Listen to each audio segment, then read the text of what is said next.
안녕하세요, 마중물입니다. 요즘 날씨가 아침 저녁으로 굉장히 쌀쌀해졌어요. 어, 우리 구독자님들 감기 조심하시고요. 오늘은 지난번에 말씀드린 대로 이 귀농귀촌과 부동산이라는 이야기를 한번 해보고 싶어요.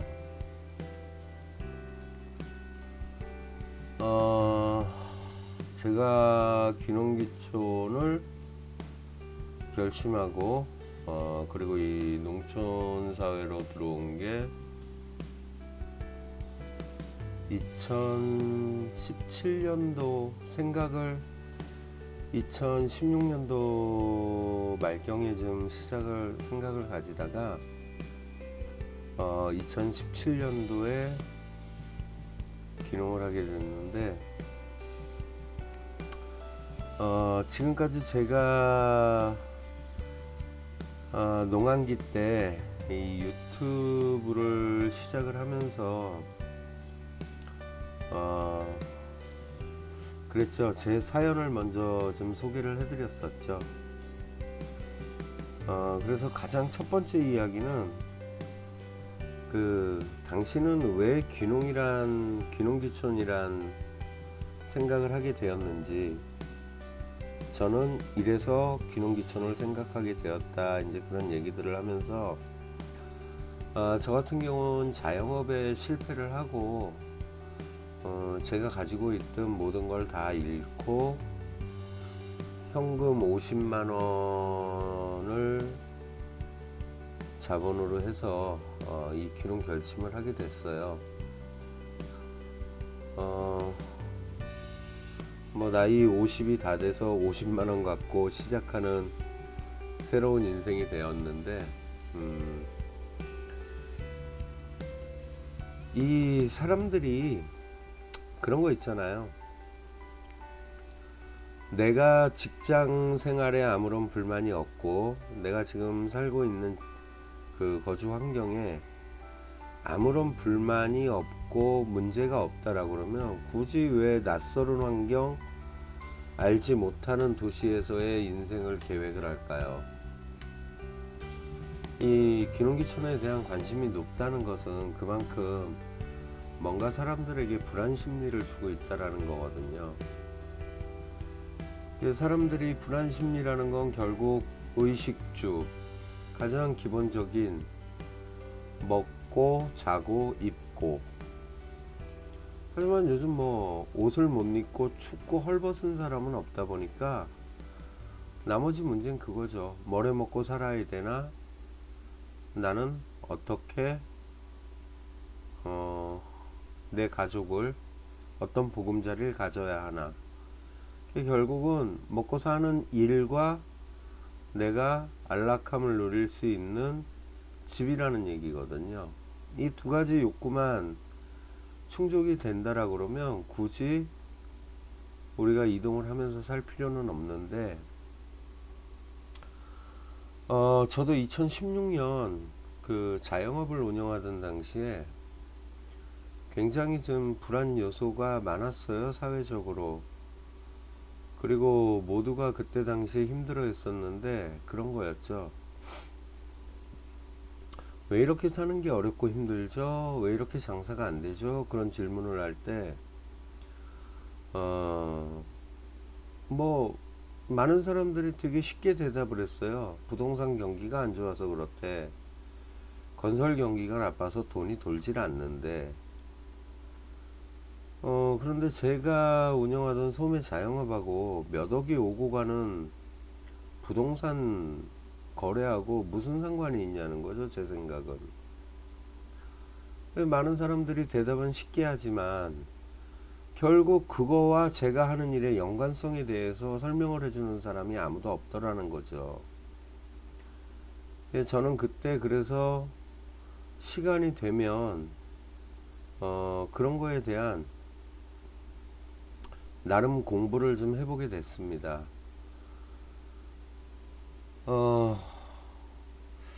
그래서요, 그때 당시에 그랬던 것 같아요.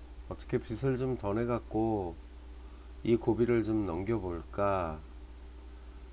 그래서 뭐 그 조그만 매장이지만 인원을 구조조정을 해보기도 하고, 그렇게 하면서 이제 제가 하루에 3시간 4시간 토막잠을 자면서 그 자영업을 더 끌고 가기 위해서 발버둥 쳤던 시간들이 있는데, 그러다가 이 부동산을 관심을 가지면서 그 암담한 현실을 접하게 됐어요. 그래 이제 내부적인 요인과 외부적인 요인을 찾아봤는데, 결국은 제가 그렇게 힘들고 어려운 건 내부적인 요인보다는 외부적인 요인이 더 컸더라는 거죠. 그 외부적인 요인이라는 게 뭐냐면요, 그런 거예요. 여러분들도 그 당시에 자영업을 또 뛰어드시는 분도 계셨을 거고, 귀농을 선택한 분들도 많이 계셨을 건데, 제가 걱정한 건 그런 거였어요. 이 그 처음에 초기에 시작했던 그 이야기들을 보면 그런 거였죠. 폭삭 망한 자영업자가 시골로 간 이유, 그리고 자영업이란 생태계에 대한 제가 겪었고 망하게 됐던, 그리고 망해야겠다라고 결심해야 됐던 그런 사연들을 쭉 이렇게 밑에 동영상에서 설명을 해드렸어요.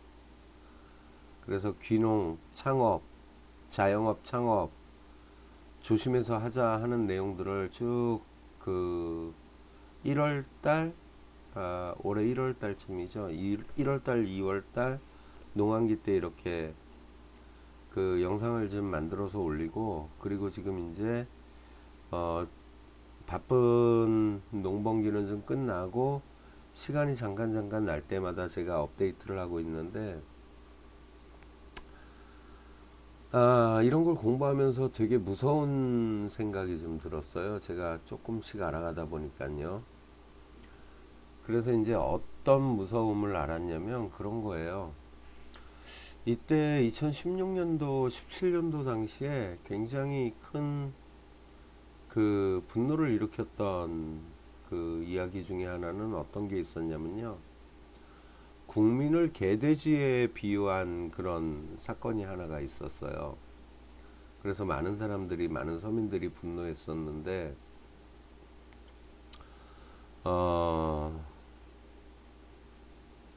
제가 두려웠던 이유는 그런 거예요.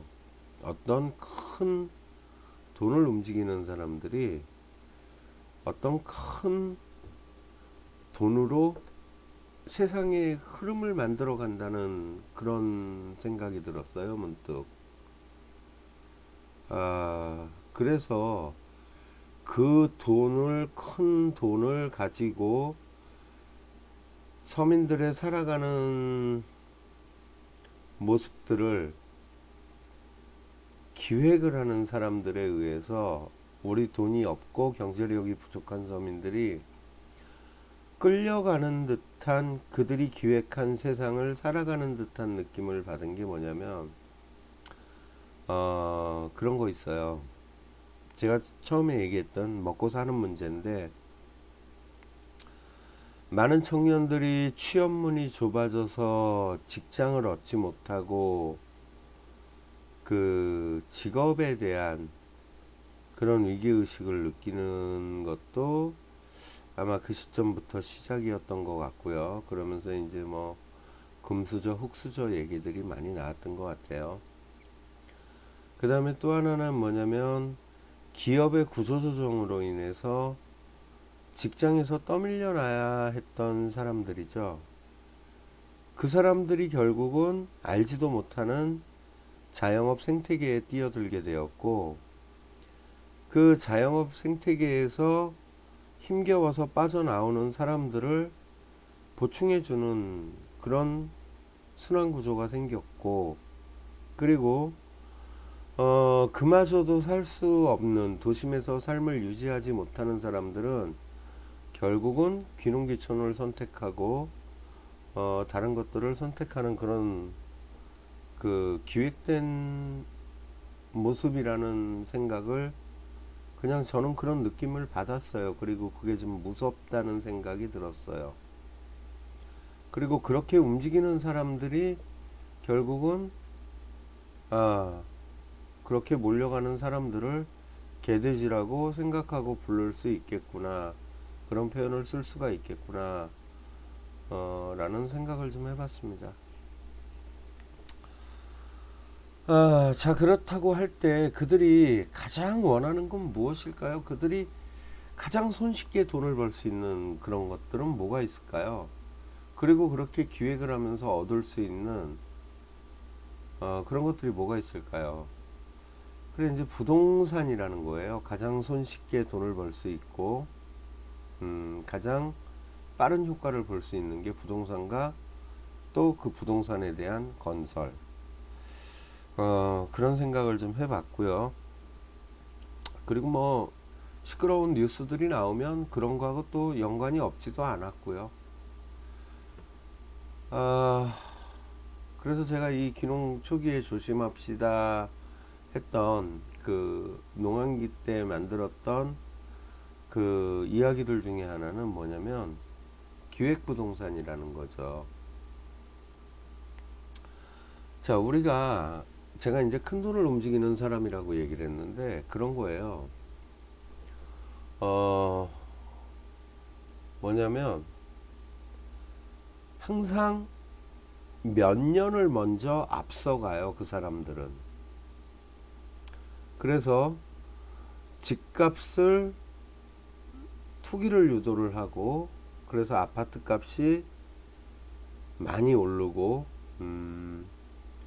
그 서민들이 그 주거에 대한 불안함으로 이동을 하게 되죠. 자, 그 실질적인 사례를 하나 또 얘기를 해볼게요. 자, 2016년, 그때 당시에 경제적인 일들이 어떤 게 있었냐면요. 미국의 연방준비은행이 그 리먼 사태나 IMF 이후에 그 OECD 국가들하고 약속을 한 게 있어요.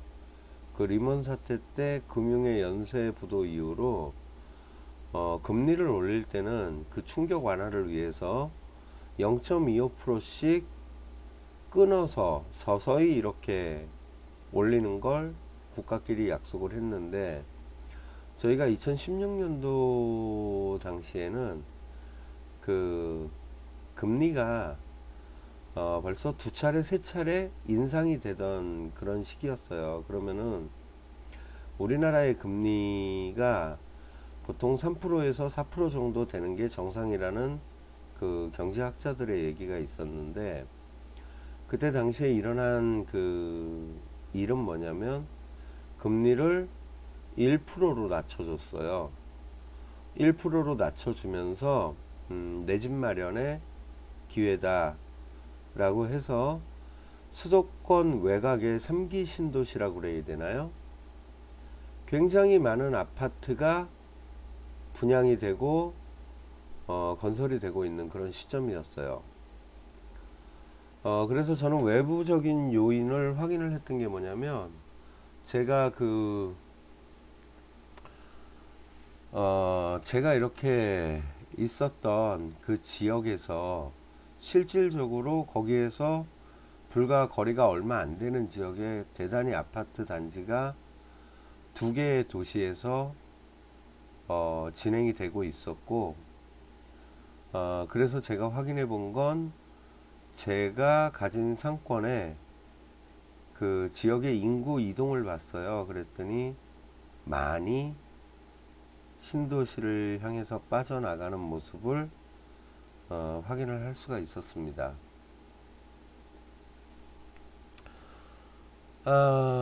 그러고 난 다음에 가장 저는 이제 2017년도에 귀농을 결심하고 내려왔잖아요, 시골에.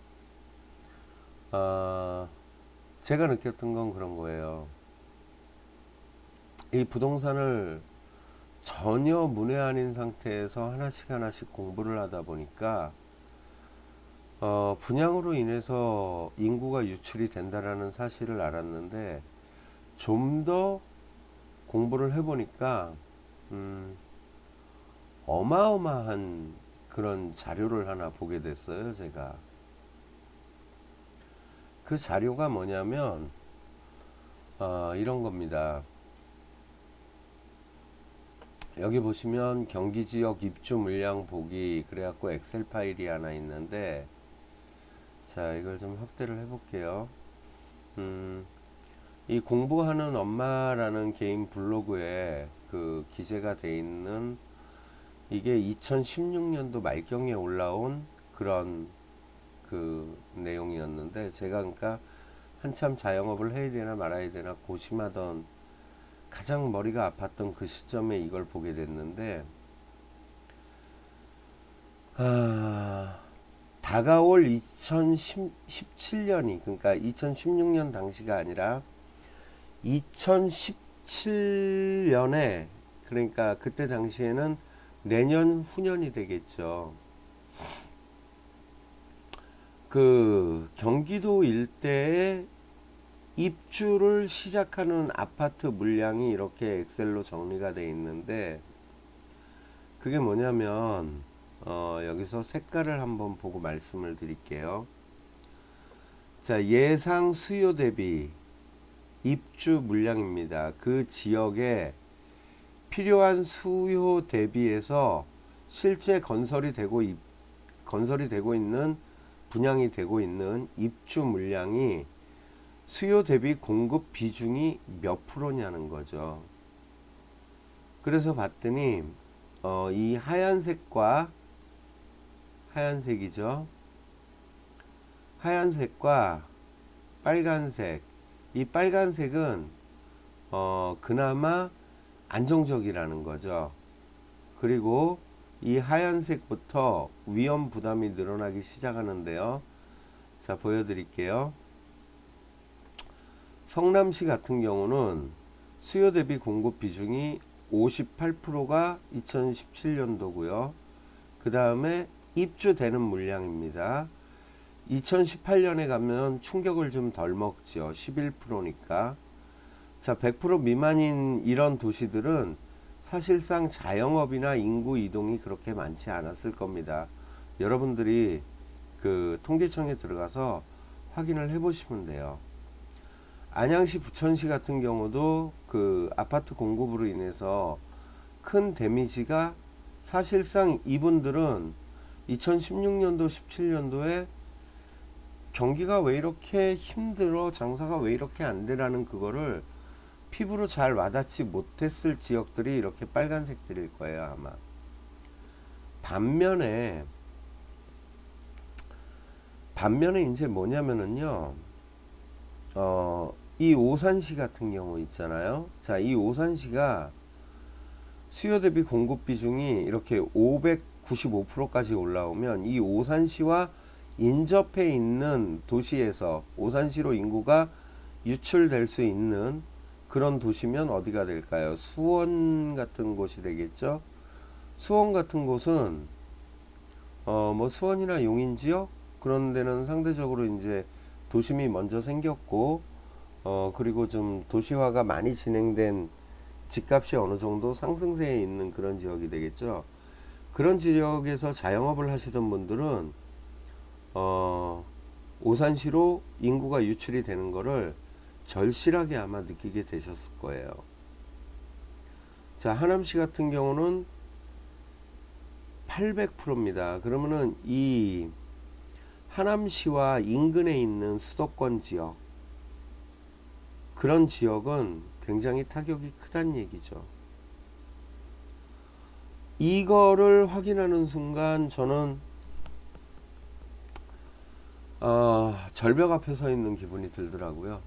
그래서 실질적으로 이 입주라는 건 뭐냐면, 분양을 받은 사람들이 지금까지는 남아있을지 모르지만, 이 입주가 시작되는 17년도, 18년도가 시작이 되면, 자, 한번 볼게요. 뒤로 갈수록 공급 물량이 엄청납니다. 그 전년도에 비해서 더 많이 늘어난다는 얘기죠. 이렇게 되면 17년도, 18년도는 서울 인근에서 뺏기게 되는 그러한 인구 이동에 따른 그 자영업의 위기는 어마어마했을 거예요. 그래서 제가 그때 당시 16년 말경에 생각했던 건 2018년도까지 가면 나는 자영업이 지옥의 문 앞에까지 가겠구나, 이런 생각을 했었고요. 실제 여러분들이 뉴스를 검색을 해보시면은요, 2018년도에 자영업이 어렵다, 힘들다, 이런 뉴스를 찾아보시기가 그렇게 어렵지가 않을 겁니다. 자, 그런데 제가 어떻게 보면 음모론이 되나요? 오늘 얘기하는 게 자영업만 그런 게 아니라 이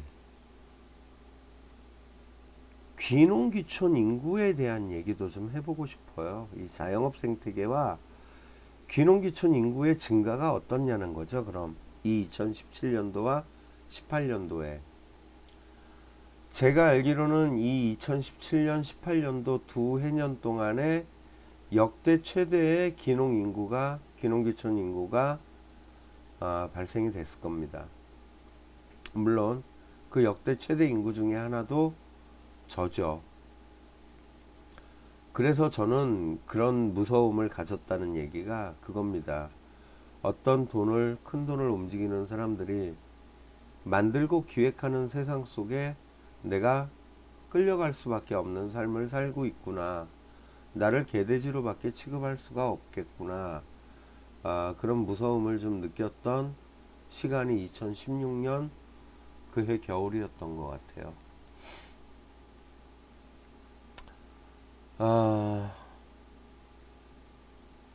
뭐 이제 기업에 있는 대부분의 분들이 은퇴 후 귀농을 하신 분들도 있을 거고, 40, 50대 같은 경우 조기 퇴직을 하신 분들은 그 자녀들과 또 학자금부터 부모님 공양해야 되는 것까지 돈을 계속해서 벌어야 되는데, 대기업을 다니다가 농사를 짓는다는 거는 사실상 그 확률이 그렇게 높지 않을 것 같고, 아마 그분들이 저같이 이렇게 힘들어서 빠져나온 자영업 생태계를 보충을 해줬을 것 같아요. 순환이 됐을 것 같아요.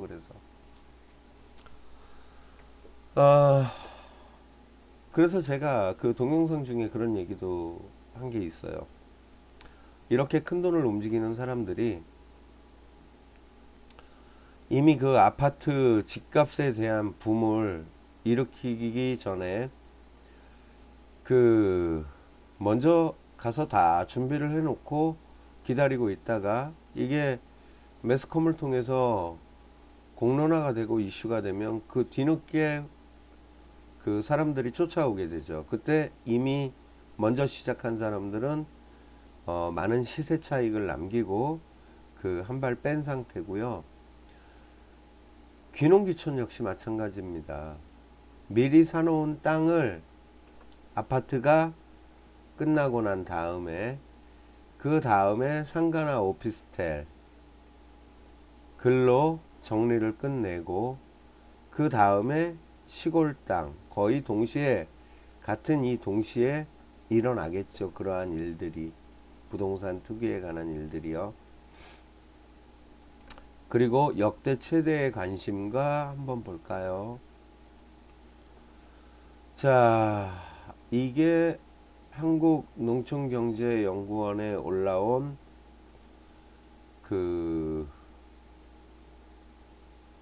2017년 7월 달에 보고서입니다. 시사점이라는 연구 보고서인데, 자, 한번 볼까요? 여기 보시면 이런 거 나와요. 귀농귀촌 정착 자금은 평균적으로 가구당 1억 7천만 원 정도가, 영농 기반 자금 마련에는 1억 2천만 원 정도가, 그리고 30대 이하 청년 귀농인은 7,400만 원 투자, 젊을수록 신규 친홍 자본 부족이 걸림돌이다라고 보고서가 나와요. 그래서 어떻게 되느냐? 이 3, 40대 청년 귀농인들이 제가 아까 얘기했던 금리 1%에 그 아파트 사세요. 내 집 마련 찬스입니다. 일자리가 부족한 이들에게 빚을 많이 줄 수 있는 제도들이 생깁니다. 정책들이. 청년 귀농 이슈가 되죠. 이때부터. 그래서 청년들 땅 사고 집 사고 대출 받아 갖고요. 아니면 ICT 농법이라고 그래서 시설 투자 받아서 귀농한 청년들 꽤 많을 거라고 생각을 합니다. 자, 이런 여러 가지 얘기들이 있는데 2015년도 자료가 올라왔네요. 2017년이니까 시간이 지난 다음에 실제 보면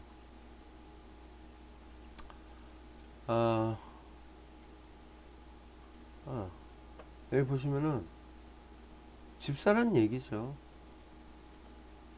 처음부터. 뭐 이건 여러분들이 한국농촌경제연구원이라는 사이트 소개해드린 데가 있는데 거기에 가서 그 관심사항 제가 한번 다시 소개해드릴게요. 한국농촌경제연구원 여기에 유익한 정보들 많아요. 그래서 이제 농산물의 가격 관측 정보도 이런 식으로 올라오고요. 그 다음에 연구 정보, 연구 보고서 들어가셔 가지고요. 그냥 검색어 입력하세요. 여기다가 귀농, 귀농 귀촌, 뭐 청년 귀농. 그래서 검색어 놓고 제가 한번 넣어볼까요? 귀농 해서 검색어를 넣으시면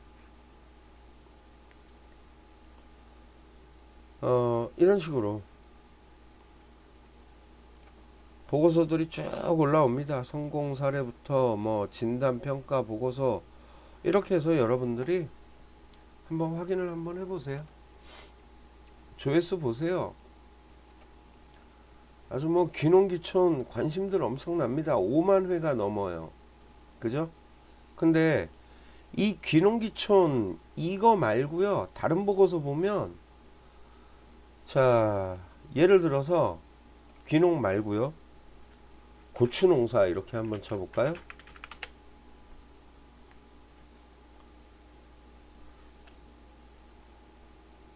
안 나오네요. 자, 그러면 그냥 다시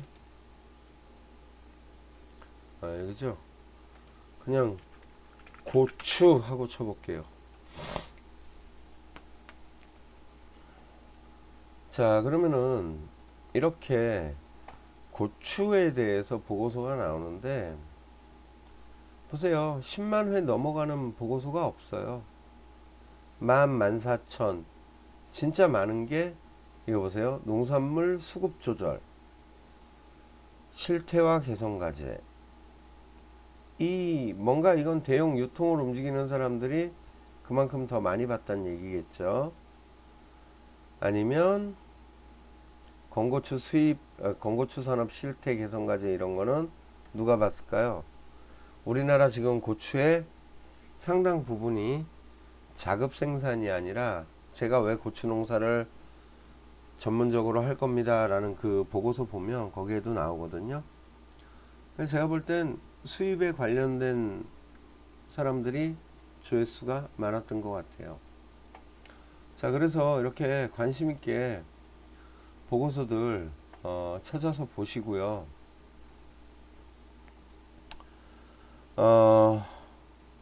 그러다 보니까 이제 그런 생각을 한번 해봤어요. 자, 그럼 누구냐 이거죠. 누가 왜 귀농을 어느 도시가 어느 도가 그걸 원하느냐는 거죠. 이렇게 귀농 인구를 원하고 그걸 위해서 뭘 준비했고 어떤 일들이 일어나냐는 거죠. 우리나라 안에서. 자, 그래서 이 귀농귀촌에 관련된 종합센터라는 게 있어요. 참고로 정부기관이 아닙니다. 이거는 정부 위탁기관이에요. 그래서 이들은 공무원이 아닌데, 공무원으로 운영되는 경우는 충남 서청 같은 경우는 귀농귀촌 종합센터, 이 센터가 귀농귀촌 종합센터네요. 이름이 귀농귀촌 지원센터가 아니라 그런 경우에는 공무원 조직으로 구성이 되어 있다고 그래요. 그것도 앞에 이제 사례를 또 다른 동영상을 보시면 그 설명된 부분이 있을 거예요. 자, 그래서 이제 제가 이 귀농귀촌 종합센터네요. 이제 이름이 그 센터에 가서 이제 봤어요. 그리고 이거에 대해서는 설명을 한번 드린 게 있습니다. 전국 비교해보기 뭐 그래갖고 보시면 지원 정책이 어느 도에 어떻게 있고 뭐는 좋고 뭐는 나쁘다. 뭐는 그 어느 도에서는 한 개의 정책을 몇 개로 이렇게 찍기도 했다. 뭐 찢어서 여러 가지 정책인 것처럼 표기하기도 했다. 그런 내용들을 설명을 했고요. 그 다음에 이건 복지 정책이에요. 우리 도로 오면 이런 복지 정책이 있으니까 우리 도로 귀농귀촌을 해라 하는 내용이고, 이건 또 뭐냐면 우리 도로 오면 이런 장목반이 이렇게 운영이 되고 있으니까 농사를 배우고 짓기가 편할 거다, 그런 내용이고요. 이건 이제 교육입니다. 귀농귀촌에 관한 교육이에요. 자, 그래서 농사가 주인 호남과 영남 지역의 그 농촌 지역의 그 지원 정책을 보면, 그 귀농귀촌 지원 정책을 보면 150건의 교육이 100건도 안 돼요. 경상남도는.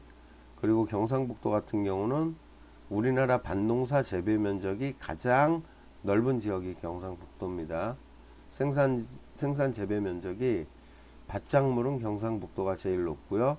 전라남북도는 식량작물, 쌀, 그런 게 가장 높고, 그래서 이렇게 보시면은요, 258건의 지원 정책이 있는데 교육이 거의 2배 가까이 되고요. 마찬가지로 273건에 거의 2배 가까이 되고요. 전라북도 같은 경우는 210건에 278건 이렇게 나오죠. 그리고 이건 뭐냐면 그 귀농인의 집의 건수인데, 사실 이건 저는 그 100% 신뢰할 수가 없다고 봅니다. 그리고 자, 이렇게 있는데, 자, 근데 궁금증이 생긴 건 여기서부터예요. 경기도. 이 주로 경기도 땅에 비싸가지고 뭐 농사 지을 수 있겠어요? 자기 땅 아닌 다음에는 임대 얻어갖고 짓긴 좀 어려울 것 같은데, 그 경기도에는 농업 지원 정책이 14건인데 교육은 10배가 넘어요. 178건의 교육이 있어요. 왜 이렇게 많을까요, 교육이? 자, 세종시도 일부 농경지가 있기 때문에 교육과 지원 건수, 울산도 마찬가지로 농촌하고 접해 있죠. 인천광역시도 마찬가지예요. 뭐 이제 인천광역시 같은 경우 그 농지들이 주변에 많이 있습니다. 대구광역시 같은 경우도 그 주변에 농지가 많은데 대구광역시 내에는 농지가 없나 봐요. 지원 조건이, 지원 정책이 없는 거 보니까. 자, 그래서 이런 광역도시들도 울산 같은 경우에는 12건의 교육이 있고, 대전은 5건, 인천은 4건, 대구광역시는 10건, 부산도 8건, 서울도 123건. 자, 이거 참 숫자 이해가 안 가는 숫자가 이겁니다. 제가 서울시와 경기도는 왜 이렇게 많은 교육을 하고 있을까요, 여러분? 이 서울시장님하고 경기도지사님은 시민분들이 미운 걸까요? 빨리빨리 다른 도나 시로 가기를 바라는 걸까요? 자, 그러면 제가 서울을 예를 들어볼게요, 여러분. 서울에 어떤 사람들이 이렇게 교육에 열의가 높냐라는 거죠. 왜 이렇게 높냐는 거죠, 열의가. 그리고 어디가 그렇게 그 귀농귀촌의 교육이 열의가 높냐는 거죠. 적극적으로 움직이냐는 거죠. 어, 빚내서 집 짓고 땅 사라는 그 귀농귀촌 열의가 높은 데가 어디냐는 거죠, 제 얘기는. 그래서 한번 보다 보니까 이런 자료가 보이더라고요. 자, 여러분들도 같이 한번 보실게요. 자, 이 서울에 있는 120 몇 건의 교육은, 자, 보세요. 강남구에서 23건, 강동구에서 1건, 강서구에서 5건, 금천구에서 1건, 동대문구 2건, 마포구 5건, 여기도 서초구도 굉장히 많아요. 22건, 송파구 16건, 영등포구 10건, 용산구 16건, 종로구 18건, 중구 4건, 합의 123건. 자, 어떤 생각이 드세요, 여러분? 누가 이렇게 귀농귀촌을 하기를 원할까요, 여러분? 어느 구에 있는 그 교육이 이렇게 귀농귀촌에 대한 교육이 열의가 높은 지역들은 어떤 지역들일까요?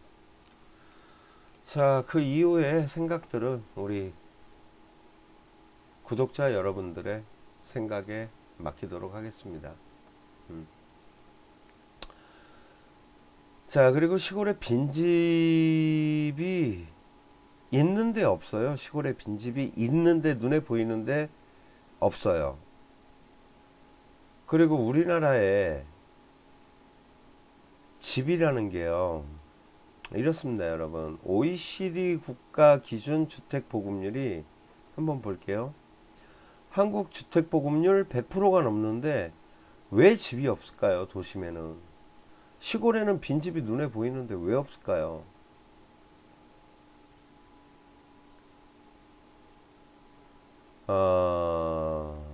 그리고 어떤 사람은 갭 투자라고 그러죠.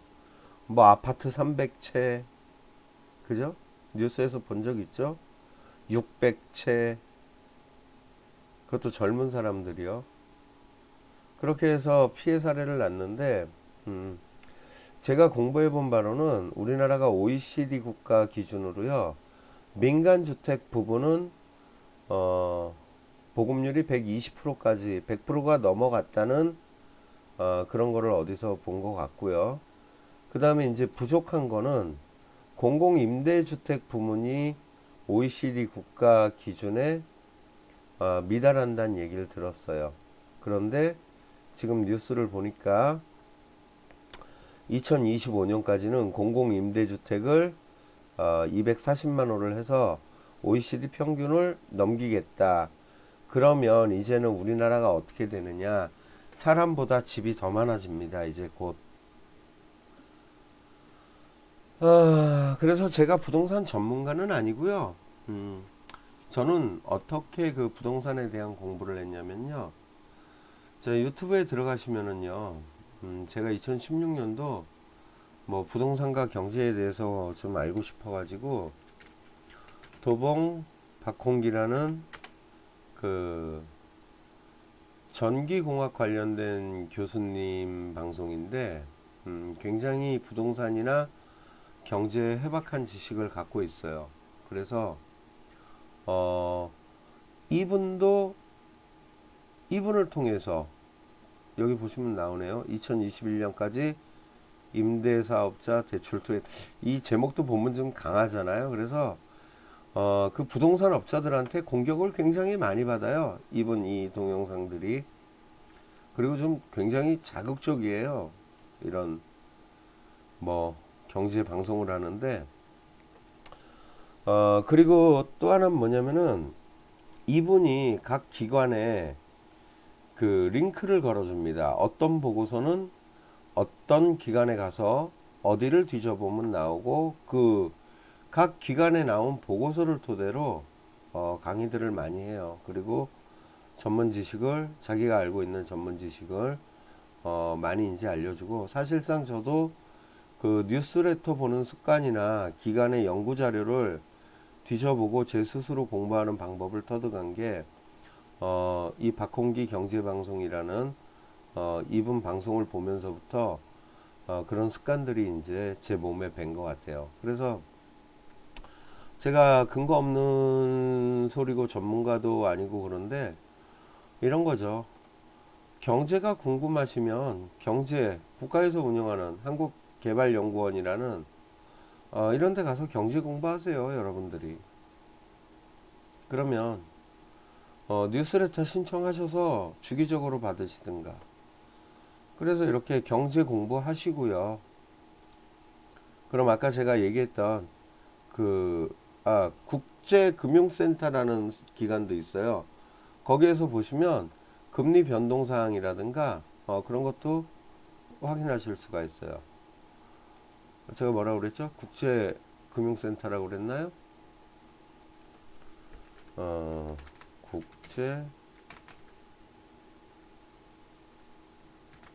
국제금융센터 있죠? 국제금융센터. 자, 이것도 국가기관입니다. 여러분들 들어가서 금리고 뭐고 궁금하신 분들 있으면 여기 들어가서 공부하세요. 저한테 따지지 마시고. 자, 그 다음에 경제 궁금하시면 들어가서 직접 전기 간행물부터 필요하신 자료 검색어 넣고 찾아보세요. 그리고 부동산이요, 어떻게 움직이는지 알고 싶으면 국토연구원 들어가세요. 그래서 국토정책 브리프라든가 밑에 논문들 확인하시고 스스로 공부하시면 됩니다. 자, 그렇게 공부를 해서 내가 알고 싶은 그런 부분들이 생기면 이런 걸 보게 되고 위기의식을 느끼게 되겠죠. 자, 그래서 오늘은 뭐 귀농귀촌과 부동산이 이렇다 저렇다 얘기는 안 할 테니까 그냥 제 느낌은, 제 생각은 이런 공부를 하고 겁이 덜컥 났고 그랬습니다. 그래서 자영업을 포기를 하고 이렇게 농촌에 와서 한 번도 지어본 적이 없는 농사를 짓고 살아가고 있습니다. 그런 얘기를 했어요, 여러분들하고. 자, 제가 얼마 전에 가장 가슴 아팠던 그 일이 뭐였냐면, 정말 유능한 젊은 청년 몇 명이서 그 모 지방도시에 귀농귀촌을 했다가 그 다재다능한 재능들을 살리지도 못하고 좋은 뜻을 갖고 인성학교라는 꿈을 가지고 귀농을 했다가 그 귀농 준비 기간도 굉장히 많았습니다. 7년, 자격증 100개가 넘게, 자격증과 수료증을 100개가 넘게, 그리고 뭐 각자 맡은 분야에 자기가 잘하는 분야의 전문가 수준의 젊은 청년 인재 여러 명이 사기를 당한 거죠. 그래서 지금 수년째 외로운 싸움을 하고 있는데, 제가 소개드렸던 지구인 자연농장이라는 유튜브를 검색을 해보시면 됩니다, 여러분. 그 친구들이 아마 이런 거를 좀 알았다라 그러면 그렇게 큰 피해는 보지 않았을 것 같아요. 지구인 자연농장. 우리 저 새로 구독해 주신 분들 이 지구인 자연농장 꼭 가서 응원의 댓글들 그리고 이들의 가슴 아픈 사연들 좀, 따뜻한 댓글들 좀 또 한번 부탁을 드리겠습니다. 자, 이런 피해자들이 이 친구들 역시도 지금 자신들의 피해나 어려움을 귀농귀촌을 생각하는 사람들에게 많이 알려서 더는 피해보지 않기 위해서 이렇게 유튜브 방송을 시작했다고 합니다. 그리고 항상 신중하시고 조심하십시오. 그리고 합리적인 의심들 한 번씩들 꼭 해보시고요. 뭐든지 그런 것 같아요. 내가 아는 만큼 믿음이 생기고 내가 아는 만큼 세상이 보이는 것 같습니다. 자, 오늘 귀농귀촌과 부동산이라는 얘기는 여기까지 하고요. 이 다음 컨텐츠는 이런 거 제작을 해볼게요. 너는 아무것도 없이 50만원 들고 시골 가서 뭐 그렇게 자신감이 있어서 그렇게, 남들은 힘들다고 조심해서 오라 그러면서 너는 뭐 믿고 내려갔어, 이런 얘기를 하실 분도 계실 거잖아요. 그래서 저는 제가 또 오늘 부동산 얘기하면서 그러잖아요. 앞으로 한국이 사람보다 집이 많아진다라고 하잖아요. 저는 이런 얘기를 한번 해드리고 싶어요. 다음 시간에는 한국 농촌의 미래, 한국 농촌의 미래가 어떻게 바뀔 건가를 같이 한번 얘기를 해봤으면 좋겠습니다. 자, 오늘은 여기까지 하겠습니다. 마중물이었습니다. 아침 저녁 쌀쌀한 날씨에 다들 감기 조심하세요. 감사합니다. 그리고 우리 지구인 자연농장 청년들 응원 꼭 좀 부탁드리겠습니다. 감사합니다. 마중물이었습니다.